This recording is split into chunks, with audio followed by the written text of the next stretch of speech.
By early 1945, Hitler's Third Reich was entering its death throes.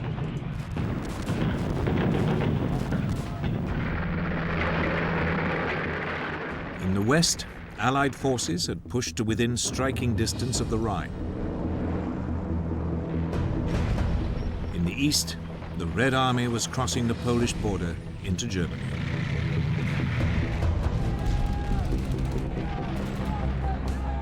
As the Allies battled their way towards Berlin from east and west, the Germans fought them all the way.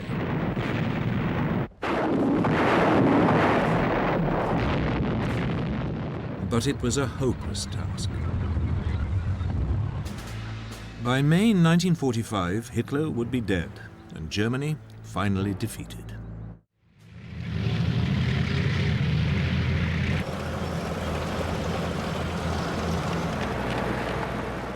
February 1945, and the Allied forces in the west had assembled near the Rhine for the final push into Germany. In the north were the massed ranks of Field Marshal Bernard Montgomery's 21st Army Group.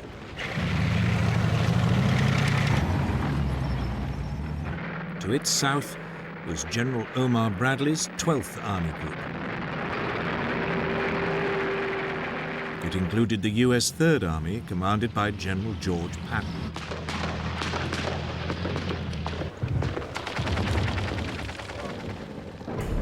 On February the 8th, Montgomery's Army Group launched a two-pronged assault on German forces defending the Rhine. The northern prong had to fight its way through the wooded countryside.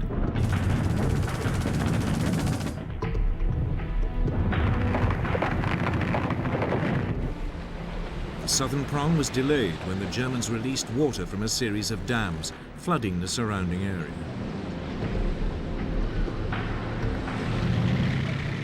It would be over 2 weeks before the two prongs met up on the west bank of the Rhine. By early March 1945, Montgomery's forces were in control of some 60 miles of the west bank of the river. The next task was to cross it.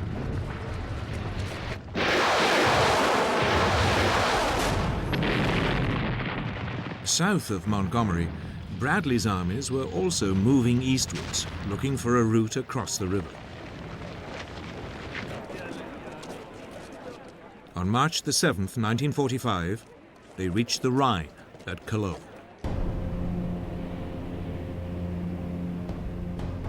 But Hitler had ordered all the bridges to be destroyed.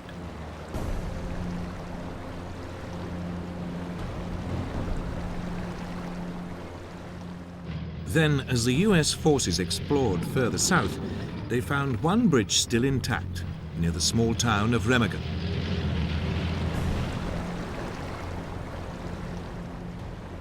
They made a dash for it, brushing aside German resistance.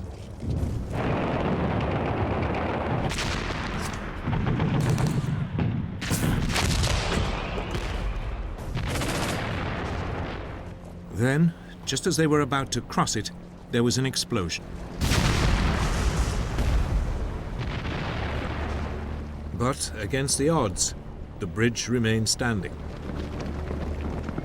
A small group of Americans raced across it, desperately cutting any wires that looked like demolition cables. US commanders began to push men across as fast as possible.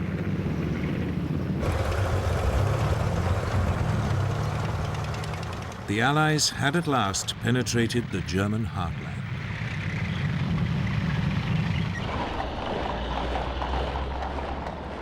In Berlin, news of the capture of the bridge at Remagen infuriated Hitler. 5 junior officers were court-martialed. 4 were shot. In addition, the long-suffering German commander in the west, Field Marshal Gerd von Rundstedt, was sacked.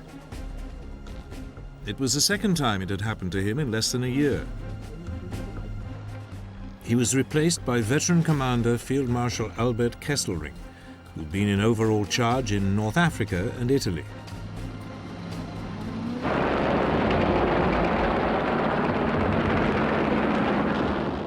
Over the next week, the Germans launched desperate air attacks to try and destroy the bridge at Remagen.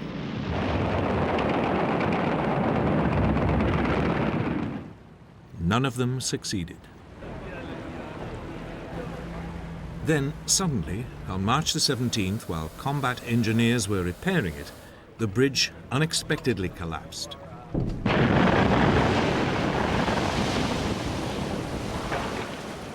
"28 men plunged to their deaths. The first Allied thrust into Germany had been blocked.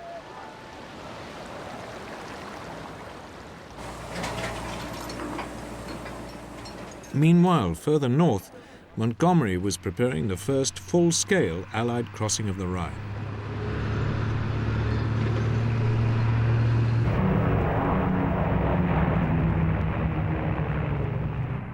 On March the 23rd, 1945, he launched an aerial bombardment on German forces defending the east bank of the river. Some 200 RAF Lancaster bombers virtually flattened the town of Wesel. Then British commandos in Buffalo amphibious vehicles crossed. They met little opposition from the dazed German defenders.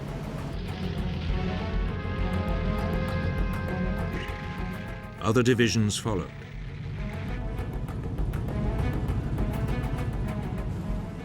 The crossing lasted all night.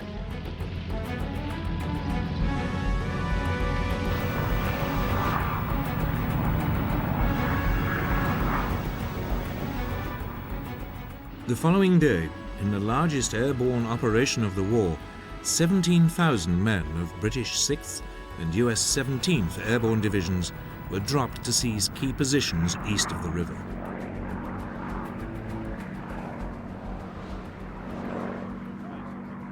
They were met by heavy German anti-aircraft fire.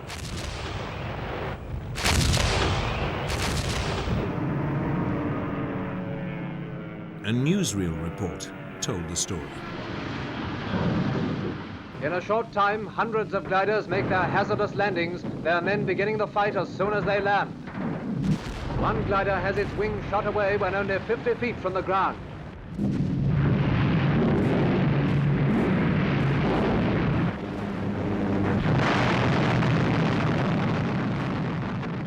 More than half the gliders were destroyed or damaged before landing. But within hours, the paratroopers linked up with Montgomery's land forces and the Allied bridgehead was secured. It should have been, for the ferociously competitive Montgomery, a moment of glory. But he'd been upstaged. The night before, his great rival, General Patton, had unexpectedly crossed the Rhine near Oppenheim and had already entered Germany. It was a sign of the intense rivalry between Montgomery and American commanders as they competed to be the first into Germany. Over the next few days, there were more Allied crossings. German defenses along the Rhine collapsed.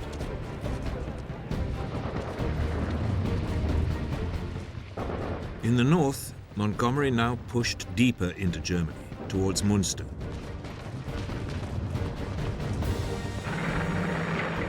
In the south, Bradley's forces, including Patton's Third Army, pushed east towards Marburg and Lauterbach.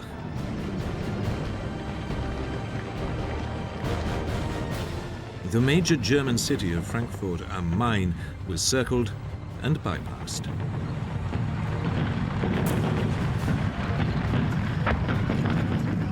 Die-hard German troops fought back ferociously.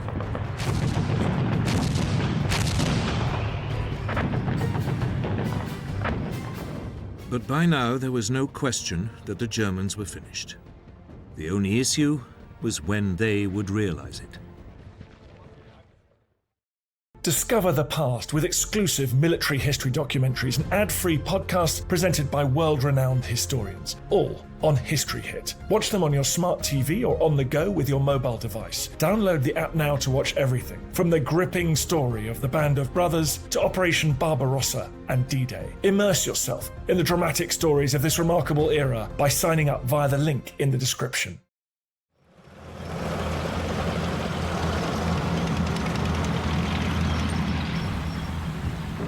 As the Western Allies battled their way across West Germany, Stalin's Red Army in Poland prepared to launch a major offensive on Germany's eastern border.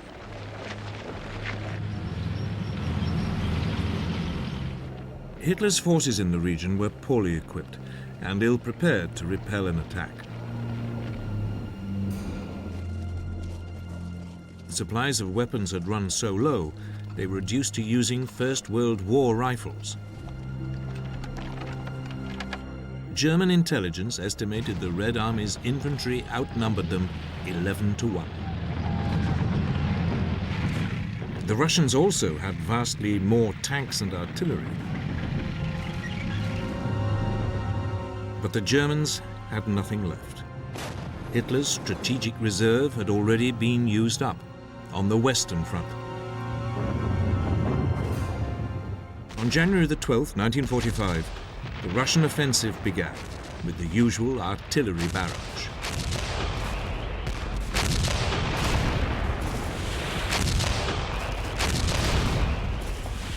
It stretched along a 300-mile front.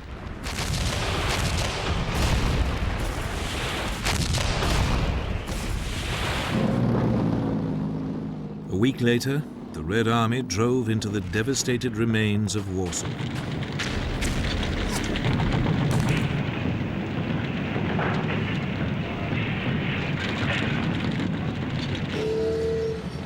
They then pushed westwards towards the German border, 300 miles away.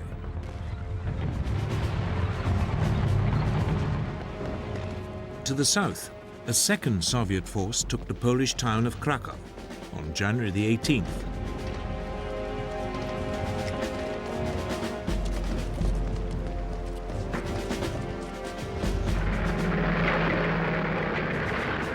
As the Soviet forces now raced westwards on a broad front across Poland, they left behind pockets of German resistance in cities like Poznan and Breslau.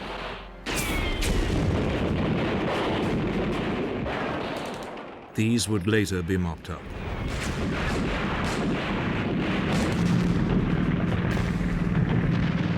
By the end of January 1945, Soviet troops had crossed the German border and reached the river Oder. The Russians were now just an hour's drive east of Berlin.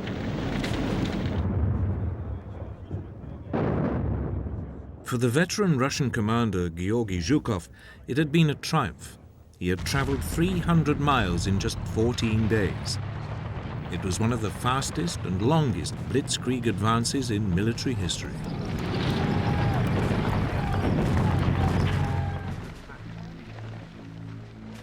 Zhukov's troops now paused to catch their breath and bring up supplies.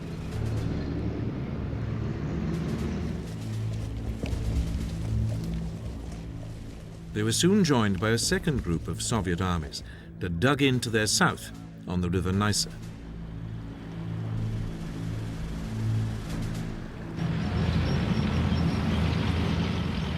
Meanwhile, a third Russian force penned the remnants of the German armies in East Prussia into the Baltic port of Königsberg, Kaliningrad today.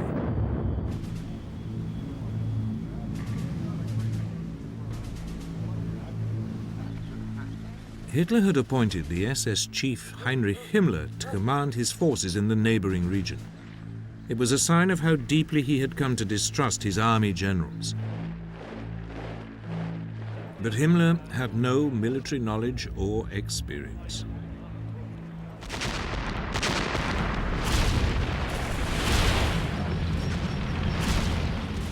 During February 1945, troops under Himmler's command were torn apart by Russian forces moving west.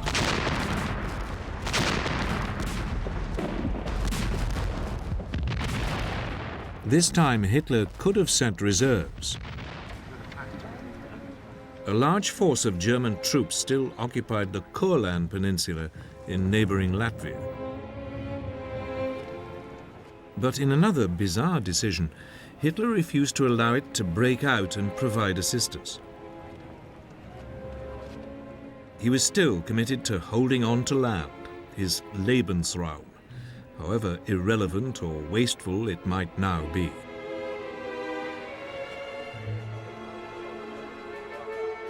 It meant some 200,000 German troops spent the final months of the war doing nothing.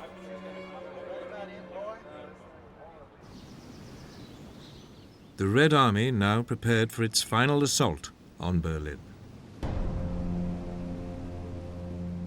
It lay less than 50 miles away.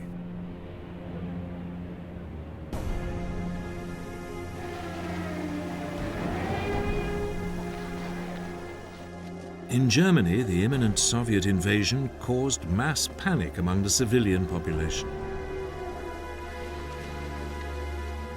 The Russians had seen firsthand the horrors perpetrated by the Germans in the Soviet Union. They'd witnessed whole towns and villages destroyed, their inhabitants massacred. They were now very clearly looking for revenge.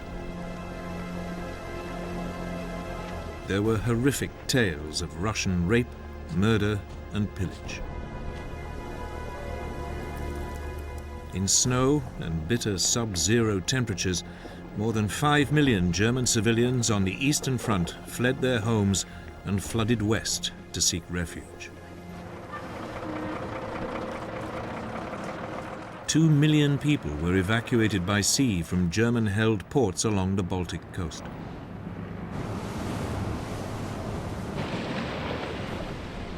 They were easy pickings for Soviet submarines.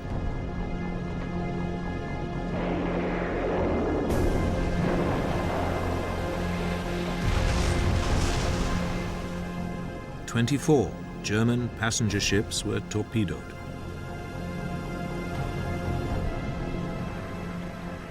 They included the cruise liner Wilhelm Gustloff, which had over 10,000 people on board. Barely 1,000 survived, the worst loss of life ever in a single incident at sea. Hitler's acting Chief of Staff, General Heinz Guderian, now urged the Führer to bring back any units that could be spared from the Western Front to defend Berlin. Hitler agreed and brought back the elite 6th SS Panzer Army. But he didn't send it to Berlin. He sent it to Hungary. He had become obsessed with defending Germany's last remaining source of oil, the Hungarian oil field west of Lake Balaton. It was an ill-considered decision.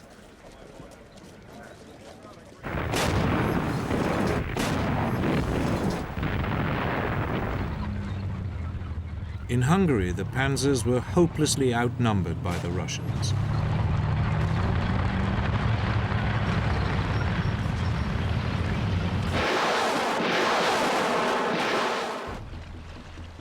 To make matters worse, the weather conspired against them. A sudden thaw turned the ground into a sea of mud.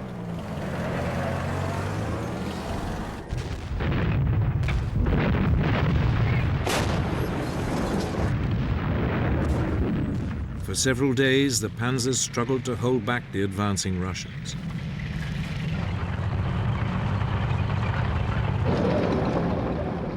But they were steadily forced back into Austria. Soon they were drawn into the defense of Vienna as the Red Army advanced towards the Austrian capital. But 6th SS Panzer Army was a spent force. Its commander, SS General Sepp Dietrich, had no illusions. "We call ourselves," he said, "the 6th Panzer Army because we have only 6 panzers left."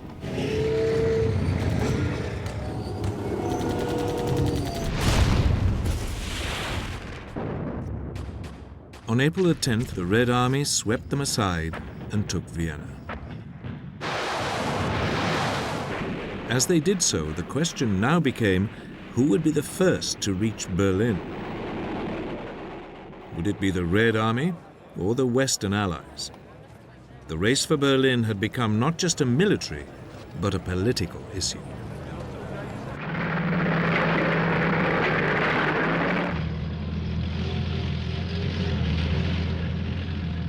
By March 1945, the Red Army was lined up along the River Oder, awaiting a final assault on Berlin. It presented the Allied military command in the West with a dilemma. Berlin was less than 300 miles from their advanced positions. Most Allied commanders wanted to race to the city to beat the Russians. But at a conference a month earlier in the Black Sea port of Yalta, the Allied leaders had divided up Germany into zones of influence. Berlin was firmly inside the Russian zone. So Eisenhower was instructed to tell his commanders to ignore Berlin and spread out to take the rest of the country.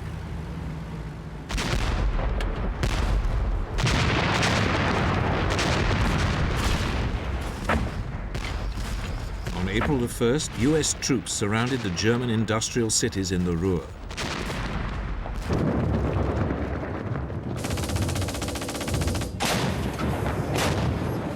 German soldiers occupying the area put up a stiff resistance.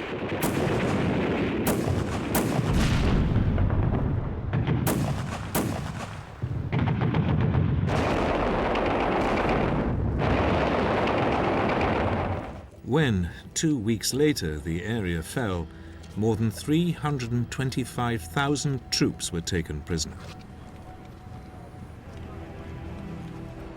It was one of the largest number of German prisoners taken in the war so far. The German commander, the die-hard Nazi Field Marshal Walter Model, committed suicide.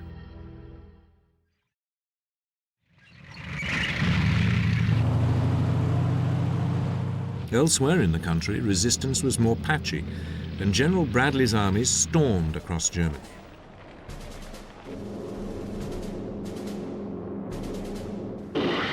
By April the 18th, 1945, the US forces had punched a corridor through to the Czech border, splitting Germany in two.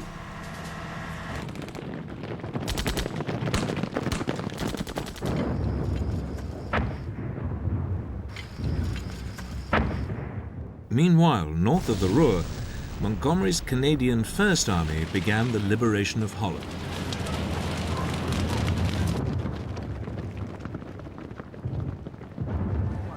The Dutch had suffered horrendously during the bitter winter of 1944-1945.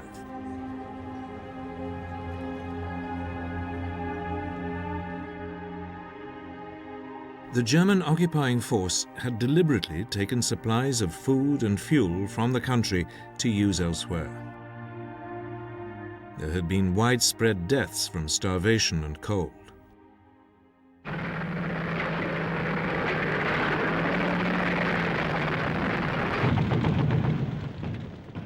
The Dutch town of Arnhem was seized on April the 15th, 1945.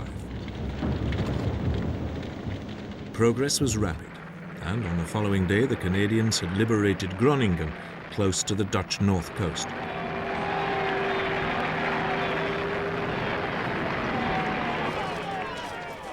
That left a German army virtually intact, but surrounded near Amsterdam.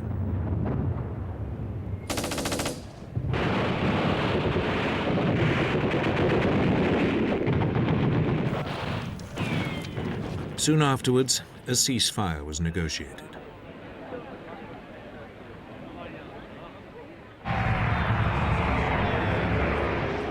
Allied aircraft now roared over the Dutch countryside, dropping food and medical supplies.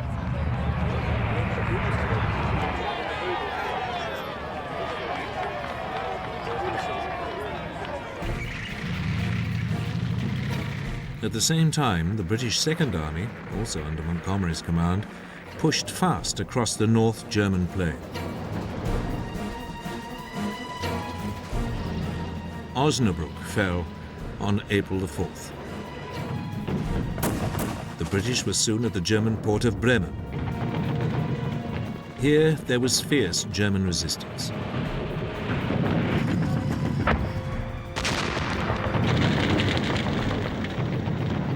It took 9 days of house-to-house fighting before the port was secured.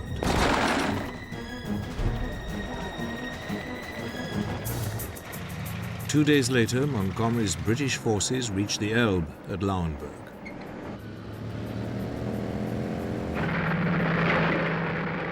As the Allies advanced across Germany, they now came across horrific new evidence of the Nazis' final solution.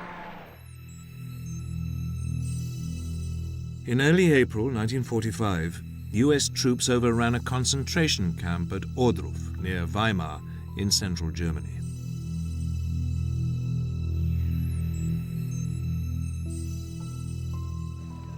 A visibly shocked General Eisenhower paid a visit. The SS had evacuated most of the prisoners, but they had left behind piles of bodies.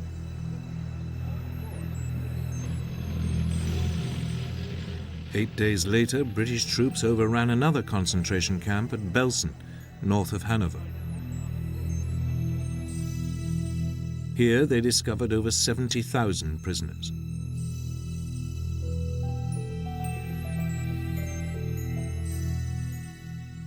Thousands were already dead. The remainder were starving and disease-ridden.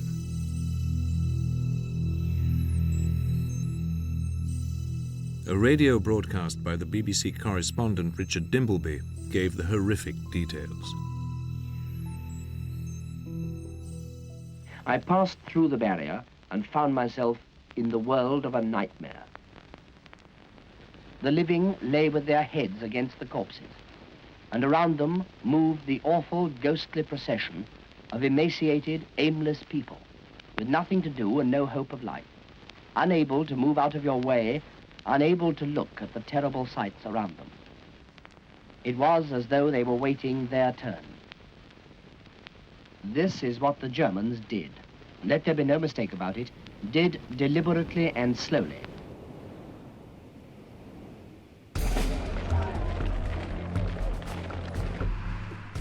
Meanwhile, far to the south, in Italy, the German front was also starting to collapse. The German forces were dug in across the Apennine Mountains. Field Marshal Sir Harold Alexander, the Allied commander in the Mediterranean, now launched a spring offensive. On April the 9th, 1945, British troops attacked, pulling German forces in from along the front.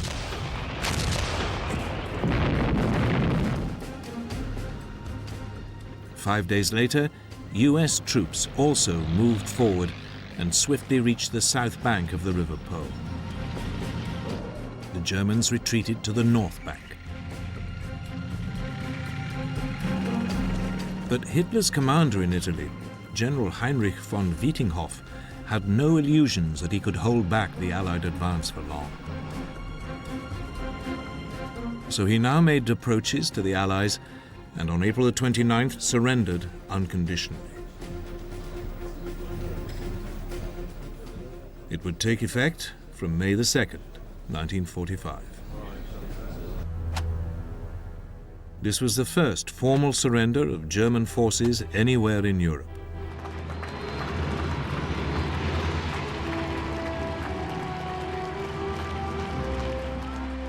The war was moving swiftly towards a conclusion.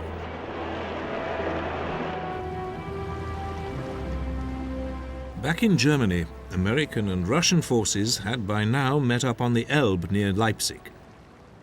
The moment the world has been awaiting so long, when a lie from west meets a lie from east. The meeting was achieved on April 26, when a detachment of the American 69th Infantry Division, under Major General Reinhardt, was rowed across the Elbe to the Russians assembled on the far bank. The stage was set for the final assault on Berlin. Hitler was desperate. He now turned to the old and very young for help in defending the city. His 1,000-year Reich was preparing for its final, apocalyptic struggle to survive.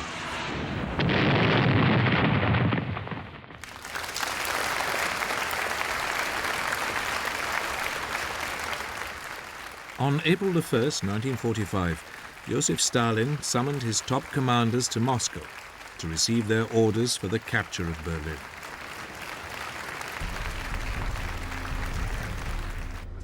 Marshal Georgy Zhukov, Russia's most successful commander, would make the main assault from his bridgehead on the Oder River. A second group of Soviet armies, under Marshal Ivan Konev, would cross the river Neisse further south and push deep into Germany, bypassing the German capital.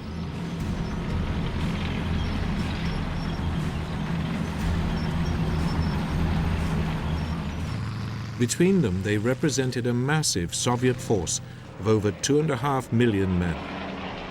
They were equipped with 6,000 tanks and self-propelled guns, and 40,000 guns, mortars, and rocket launchers. But the Germans were never going to make it easy. The city was defended by about 1 million troops. Many were dug into strong defensive positions, particularly along the Seelow Heights, a steep escarpment rising out of the Oder Valley and slap in front of Zhukov's point of assault. The defenders were a mixed bunch of combat veterans, SS fanatics, and inexperienced conscripts, some as young as 14, as well as elderly members of the Volkssturm, or People's Army.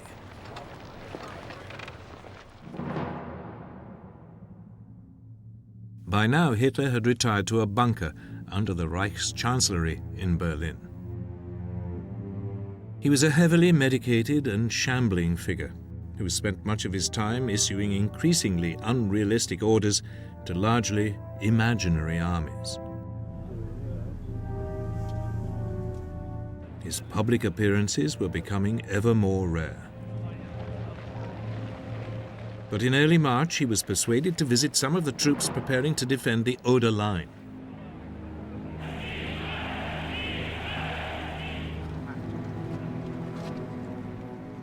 Later in the same month, he emerged to inspect a small group of Hitler Youth soldiers.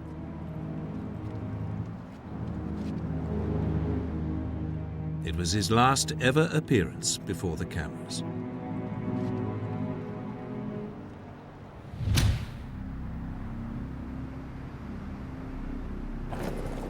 Then, on April 13th, 1945, the US President, Franklin Roosevelt, died of a heart attack. He had been one of the architects of the war, responsible for throwing America's might behind the Allied offensive.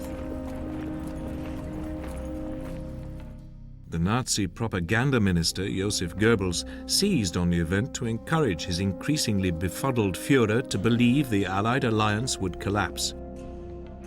A German victory could still be snatched from the jaws of defeat.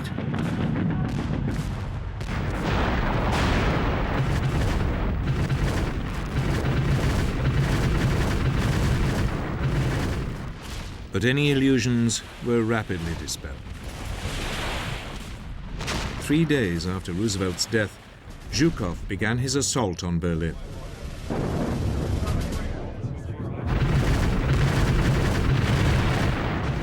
He had 1 gun for every 13 feet of the front.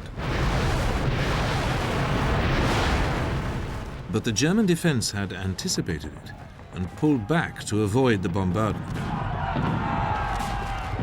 As a result, when Zhukov's infantry advanced, they met unexpectedly heavy resistance.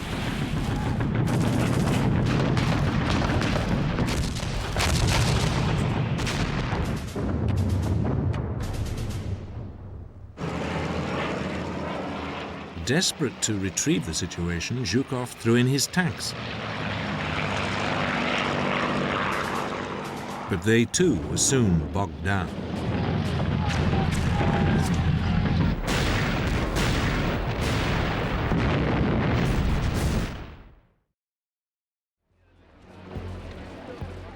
Meanwhile, to the south, the assault by Konyev's second group of armies had gone better.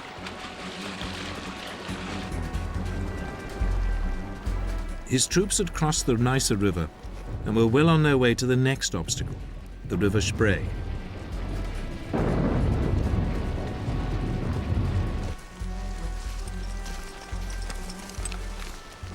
Stalin stoked the rivalry between his two commanders by authorizing Konyev to swing his tanks north towards Berlin. He was only too happy to see a race to take the city.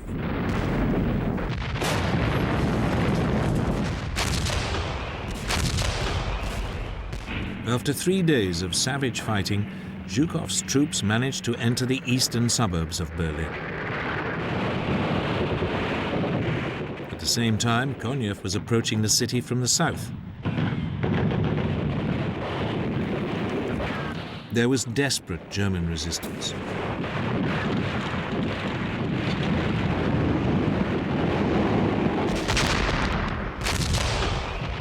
But on April the 25th, the Soviet armies met up and the final assault on Berlin began.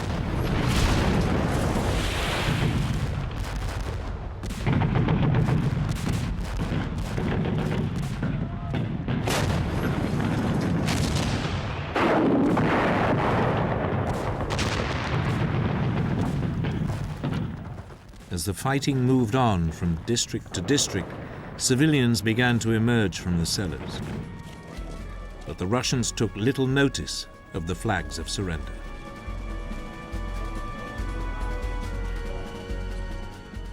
The rape of German women and girls was widespread.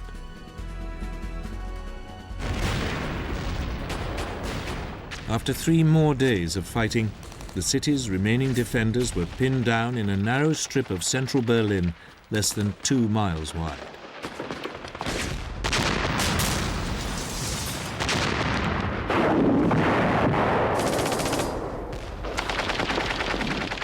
Every street and house was contested.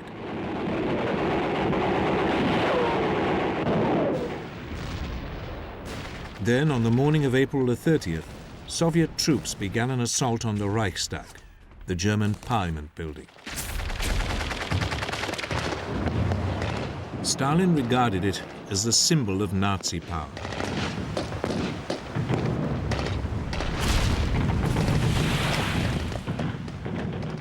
They were stopped by heavy fire. So they blasted the building at point-blank range with heavy artillery.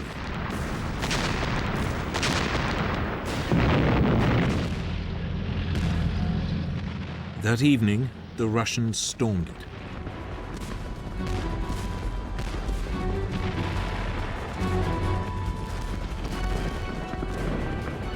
Fighting raged from room to room and up and down corridors and staircases.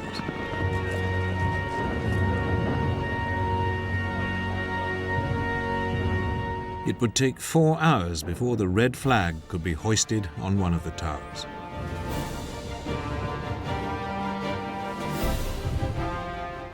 The next morning, on May the 1st, 1945, the event was restaged for the cameras. But by then, Hitler was already dead.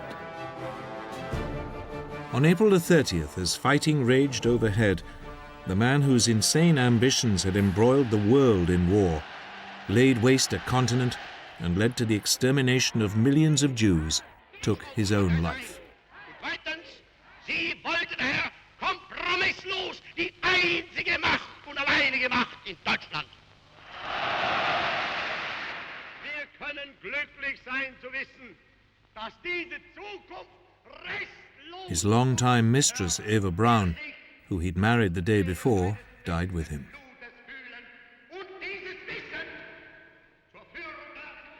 Their partially burned bodies were buried in the garden of the Reichschancellery.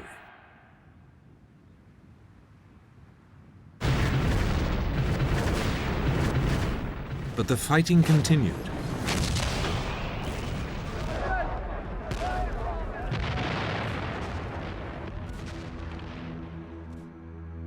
Hitler had appointed Grand Admiral Karl Dönitz his successor, and for the next few days the new leadership attempted to salvage something from its nation's cataclysmic defeat.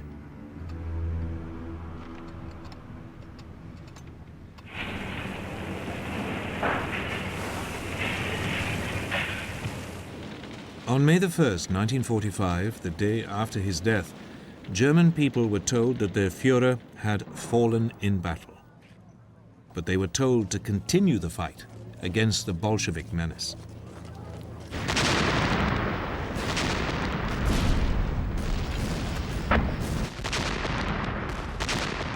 But the German leadership was falling apart. In Berlin, Joseph Goebbels and Martin Bormann tried to negotiate a city-wide ceasefire with the Russians. But the Russian commander, Marshal Zhukov, demanded unconditional surrender of all German forces everywhere. It was more than Goebbels and Bormann could deliver. Fighting in Berlin continued.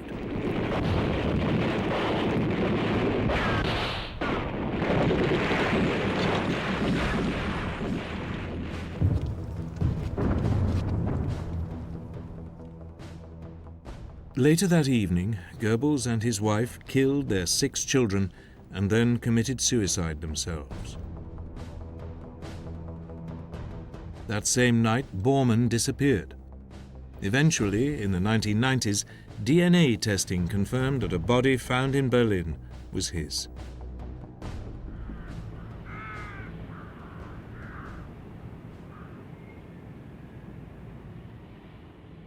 The next morning, Berlin surrendered.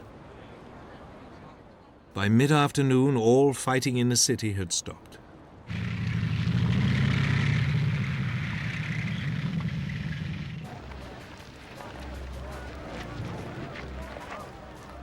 Across the country, the pace of the German surrender now gathered momentum.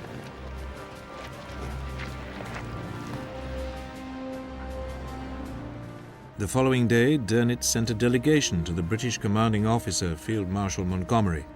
He offered to surrender all German forces in northern Germany.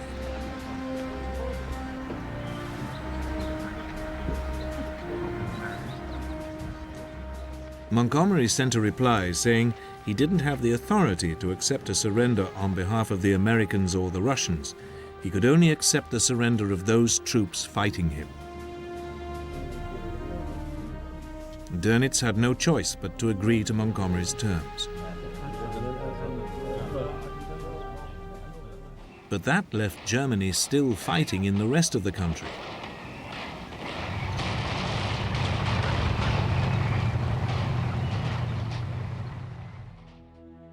Dönitz now sent another delegation to General Eisenhower, the supreme Allied commander, to discuss a peace deal with the West, but it carefully avoided any reference to a surrender to the Russians. Eisenhower rebuffed him and insisted that only the unconditional surrender of all German forces was acceptable. Once again, Dönitz was forced to back down.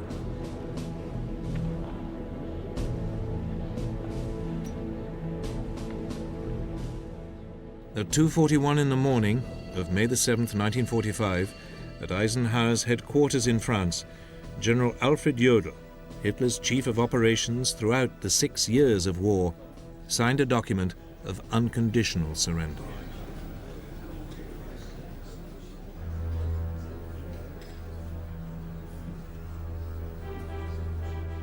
Eisenhower's chief of staff, Walter Bedell Smith, signed for the Western Allies.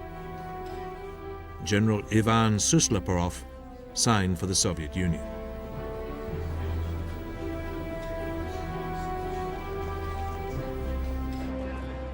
The only member of the Allies' side not happy with the arrangement was Stalin.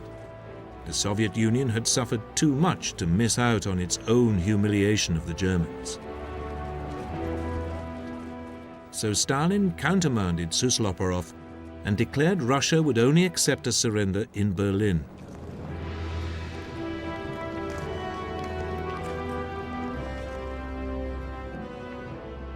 It meant that the following day, Hitler's former Chief of Staff, Field Marshal Wilhelm Keitel, signed a second surrender document to satisfy Stalin.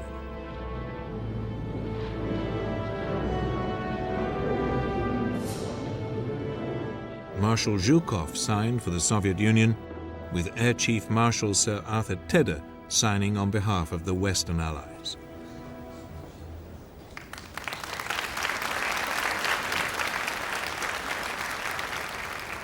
In January 1943, the late President Roosevelt and Premier Churchill met in Casablanca. There they pronounced the formula of unconditional surrender for the Axis powers. In Europe, that formula has now been fulfilled.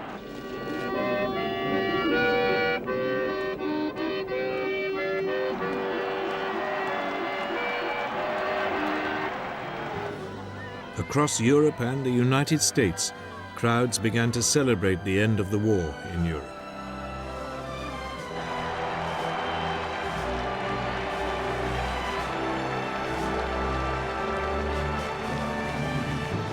From now on, the day after the German surrender, May the 8th, would be known as VE Day, Victory in Europe.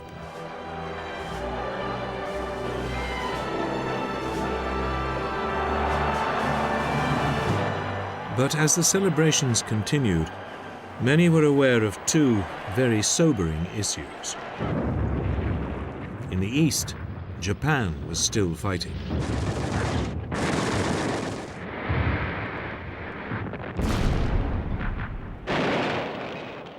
And in Europe, the continent lay in ruins, and huge problems needed to be solved.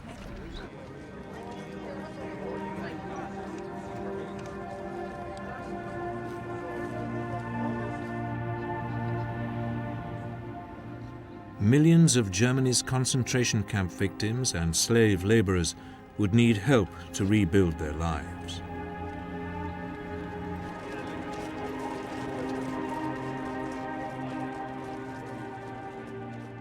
Millions of captured German fighting men had to be screened before being allowed to go home to identify and arrest major war criminals.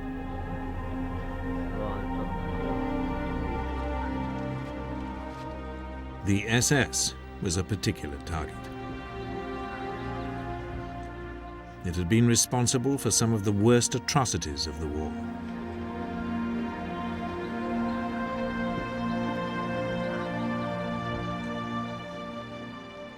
Leading Nazis like Hermann Goering, head of Hitler's Air Force, were rounded up and paraded in front of the cameras.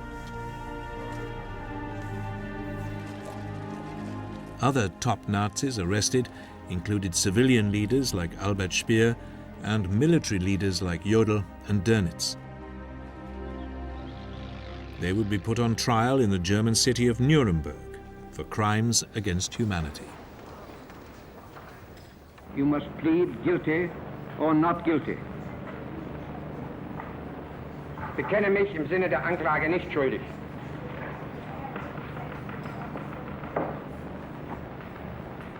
Rudolf Hess, you must plead guilty or not guilty. Nein. That will be entered as a plea of not guilty. The Nazi leadership received sentences ranging from the death penalty to 10 years in prison. Goering committed suicide before he could be hung.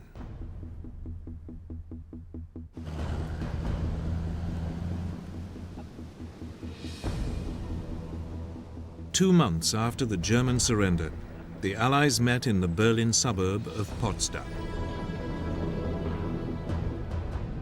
Germany was divided into 4 zones of occupation: Soviet, British, American, and French. Berlin, although deep in the Soviet zone, was parceled up between the Allies in the same way. The peoples of Europe would also find themselves divided. Some would now live under the control of the Western Allies, some under Communist Russia.